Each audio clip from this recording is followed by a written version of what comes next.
안녕하세요, 주간느바의 주바입니다. 1월 29일 느바 소식입니다. 도요타 센터에서 열린 휴스턴 로켓츠와 포틀랜드 트레일 블레이저스의 경기는 휴스턴이 승리를 가져갔습니다. 크리스찬 우드의 복귀전에서 승리함은 물론 4연승 달성에 성공하며 서부 컨퍼런스의 복병이 본인들이란 강한 메시지를 날렸네요. 최근 휴스턴의 기세가 좋은 이유는 바로 수비입니다. 제임스 하든과 마이크 덴토니 체제 당시 대부분의 공격 지표에서 최상위권에 있었던 휴스턴이지만 사일러스 감독과 함께한 휴스턴은 수비 지표에서 대부분 상위권에 올라 있습니다. 여기에 조너를 앞세운 빠른 공격과 더불어 사연이 많은 선수단인 만큼 그 에너지가 남달라 보였음은 물론 새롭게 결성된 트리오는 모두 20점 이상을 기록하며 5할 승률을 눈앞에 두고 있습니다. 31일 비교적 손쉬운 상대인 뉴올리언스를 상대로 과연 5할 승률 달성과 5연승을 이뤄낼 수 있을지 기대됩니다. 포틀랜드는 2연패에 빠졌습니다. 페인은 CJ 맥컬럼, 유서프 너키치, 로버트 코빙턴이라는 핵심 전력들이 모두 이탈한 상황에 2옵션 역할을 해줘야 할 카멜로 앤서니가 부진했다는 점 정도가 되겠네요. 데미안 릴라드가 역대 167번째 30득점 이상 경기를 기록했지만 최근 기세 좋은 휴스턴과 로테이션 운영이 불가한 팀의 상황을 뒤집어 놓진 못했습니다. 팀은 하루 휴식 후 31일 시카고 불스와 원정 경기를 치릅니다. 피닉스 선즈 아레나에서 열린 피닉스 선즈와 골든 스테이트 워리어스의 경기는 피닉스가 승리를 가져갔습니다. 이로써 피닉스는 백투백 일정에서 1승 1패를 기록, 연패 탈출에 성공했습니다.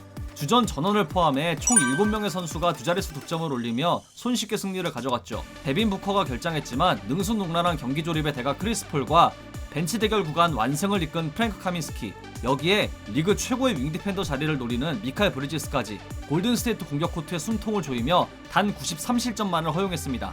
디안드레 에이튼은 개인 통산 72번째 더블더블을 기록하며 3년차에 이 기록을 달성한 피닉스 구단 선수 중 단독 4위에 오르게 되었습니다. 아직 3년차가 진행 중이라는 점에서 순위가 더 오를 수도 있는 만큼 31일 댈러스와의 원정 경기에서도 더블더블을 달성할 수 있을지 기대됩니다. 골든스테이트는 3연승 도전이 좌절되었습니다. 오늘의 패배 원인은 너무 간단합니다. 켈리 오브레 주니어가 팀 합류 이후 최초로 야투율 한 자릿수를 기록했고, 팀은 오브레가 야투율 30% 미만을 기록한 7경기에서 2승 5패를 기록하게 됐는데 그 2승조차 우브레가 빠지고 대역전극이 연출되었던 클리퍼스전, 데미안 리의 극적인 위닝샷으로 승리했던 시카고 불스전이었습니다. 팀의 3옵션, 아니 옵션이란 말을 붙이기도 민망한 오늘의 끔찍한 경기력을 더는 보기 힘들었는지 스티브 커 감독은 4쿼터 종료 5분 전 100기를 들었고, 우브레에 가려진 드레이먼드 그린, 제임스 와이즈먼도 안 좋은 경기를 펼쳤죠. 백투백 일정을 마감한 골든스테이트는 31일 디트로이트와 홈경기를 치릅니다.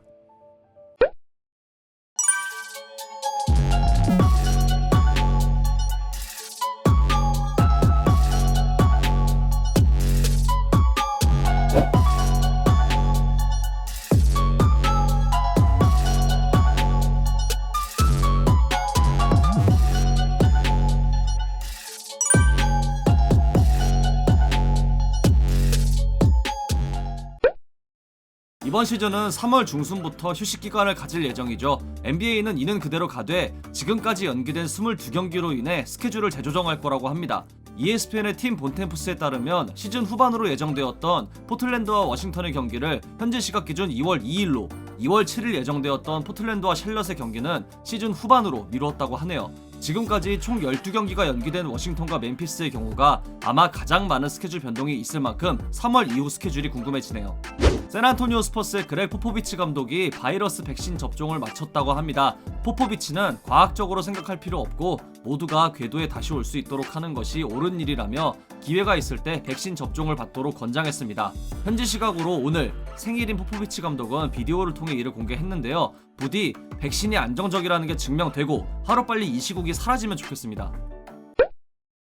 어제 필라델피아와 LA 레이커스의 경기 도중 조엘 엠비드가 큰 부상을 당할 뻔한 장면이 있었죠. 원래 허리가 좋지 않은 엠비드라 더욱 아찔했던 장면인데요. 르브론 제임스는 이로 인해 플래그런트 1을 받았는데요. 이후 이어진 조엘 엠비드의 이 플레이도 플래그런트 1을 받았습니다.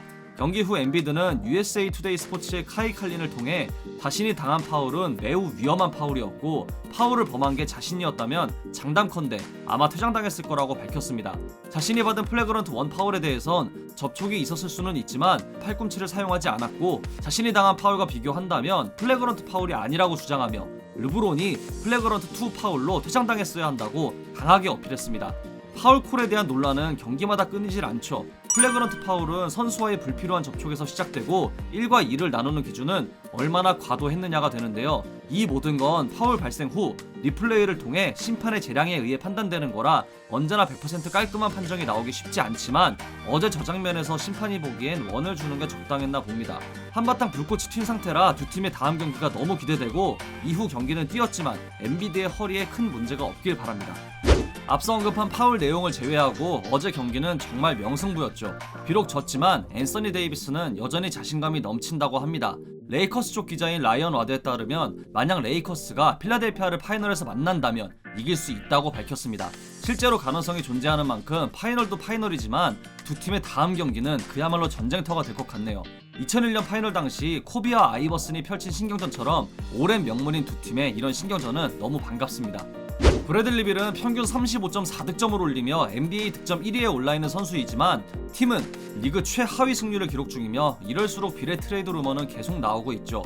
빌은 어제 경기 후 인터뷰에서 힘들지만 이기고 싶고 그게 본인이 워싱턴에 남은 이유라고 밝혔는데요. 오히려 팬들이 제발 다른 팀에서 행복농구를 하라고 말할 정도죠. NBA의 한 매체는 브래들리 빌을 위한 최고의 트레이드 시나리오 5가지를 공개했는데요. 지금부터 간략하게 살펴보겠습니다. 윈나우 체제를 원하는 마이애미는 현재 6승 11패로 분명 좋지 않은 시즌을 치르고 있습니다. 주축 선수들의 이탈이 크게 작용하고 있기도 하지만 지미 버틀러가 돌아왔을 때 우승 경쟁을 하기 위해서 버틀러, 아데바요, 빌로 이어지는 트리오를 구성한다면 그 어떤 팀과도 경쟁할 수 있을 거란 전망입니다. 팀의 공격력을 강화함은 물론 빌의 스타일이 팀과 잘 맞을 거란 평이네요. 워싱턴은 이 거래로 히로와 로빈슨이라는 득점원들을 얻게 됩니다. 리빌딩 단계를 밟기 위한 핵심 자원들이 될 것이란 전망인데요. 올리니까 이거 달라의 경우 빌의 셀러리 캡에 맞추기 위한 패키지라고 볼 수 있겠습니다. 필라델피아는 제임스 하든 트레이드 직전까지 갔던 팀으로 하든보다 젊은 빌은 차선책이 될 수 있을 거란 예측입니다. 빌이 팀의 주득점이 되어주는 것은 당연하겠지만 좋은 동료들과 함께 뛰면서 그 부담을 줄일 수 있으며 본래 가지고 있던 공수 겸장의 면모를 보여줄 수 있겠네요.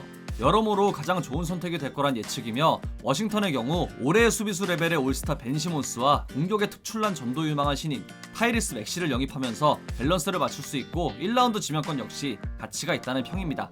골든스테이트는 5할 승률 이상을 기록 중이지만 기복이 굉장히 심한 팀입니다. 커리를 제외하면 득점해줄 스타 플레이어가 없고 빌 영입은 이를 속 시원하게 해결해줄 수 있을 것이며 오프더블 무브에도 능한 빌은 이 스티브 커 감독의 시스템 하에 잘 어울릴 거란 평이네요. 앤드류 위긴스는 이번 시즌 수비에서도 놀라운 발전을 보였고 일정한 득점력까지 제공하는 선수입니다. 에릭 파스칼은 벤치에서 확실한 역할을 해줄 선수이며 무엇보다 2021년 미네소타의 지명권이 가장 매력적이겠죠. 빌을 보내고 미래를 준비하기 위해 괜찮은 선택일 거란 예측입니다. 덴버는 결승에 진출하기 위해 추가적인 영입을 할 수 있는 팀입니다. 이번 시즌 니콜라 요키치는 명실상부 MVP 후보이며 다말 머레이는 올스타 레벨로 성장했죠. 만약 덴버가 빌을 영입해 빅3를 만든다면 서부에서 레이커스 같은 강팀들을 상대할 수 있는 추진력을 얻게 될 거란 예측이네요. 물론 벤치 브랜들러 모리스, 뛰어난 수비수 해리스와 잠재력이 넘치는 포터 주니어를 얻는 워싱턴은 할만한 거래라는 평입니다. 포터 주니어와 하치무라로 구성된 포워드 라인업은 공격에서의 잠재력이 무궁무진할 거란 예측이네요. 애틀랜타는 리그 탑 3에 드는 슈팅가드와 트레이 영이란 백코트를 구성할 수 있습니다. 수비는 문제가 될 수 있지만 공격만큼은 굉장히 위협적일 거란 평이고 존 콜린스가 이번 시즌 종료 후 비제한적 FA가 되는 점을 고려한다면 이 거래는 애틀랜타에 굉장히 합리적일 수 있다는 내용입니다. 워싱턴으로선 3명의 젊은 선수들과 함께 미래를 구축할 기회를 얻는 것이겠죠. 헌터와 레디쉬의 경우 뛰어난 잠재력을 갖춘 윙 포워드라는 점, 더블 머신인 존 콜린스의 능력은 분명 팀에 도움이 될 것이며 이들은 팀에서 큰 역할을 맡을 수 있을 거란 전망입니다. ESPN의 브라이언 윈드호스트에 따르면 LA 레이커스와 LA 클리퍼스도 브래들리 빌 영입에 관심이 있다고 합니다. 단 줄 수 있는 자산이 많지 않기 때문에 좋은 제안을 제시할 수는 없을 것 같네요. 두 팀 모두 앤서니 데이비스, 폴 조지 영입 과정에서 지명권을 다수 잃어서 앞서 언급된 5팀보단 경쟁력이 떨어질 수 있지만 중요한 건 만약 빌이 트레이드 요청을 하고 LA 팀으로 가고 싶다고 한다면 좀 더 가능성이 생기겠지만 현재로 봐선 어려워 보이네요. 하지만 늘 강조하듯 NBA는 그 무슨 일도 일어날 수 있기에 지켜볼 필요는 있을 것 같습니다. 마이애미 히트는 작년에 5번 시드로 플레이오프를 시작했지만 파이널에 진출하며 해당 플레이오프에서 신데렐라로 불렸죠. 하지만 이번 시즌 출발이 좋지 않은 가운데 폴 피어스는 마이애미가 이번 시즌 플레이오프에 진출하지 못할 거라고 단호하게 말했습니다. 피어스는 ESPN의 더 점프를 통해 현재 마이애미는 작년에 그 팀 멤피스 같은 그리드 앤 그라인드 스타일로 가득 찬 그런 팀이 아니라고 말했는데요. 열심히 하고 강인함을 바탕으로 만들어진 이 팀의 모습이 보이지 않기에 플레이오프에 진출하지 못할 거라고 말했습니다. 물론 현재 지미 버틀러와 타일러 히로의 결장이 있지만 피어스의 말이 실현되지 않게 하기 위해 빠른 복귀가 필요할 것으로 보이네요. 이상으로 1월 29일 주간 느바를 마치도록 하겠습니다. 재밌게 보셨다면 구독, 좋아요, 알림 설정도 잊지 마시고요. 다른 영상도 감상하시는 걸 강추합니다. 저는 더 좋은 영상으로 찾아뵙도록 하겠습니다. 지금까지 쭈바였습니다. 감사합니다.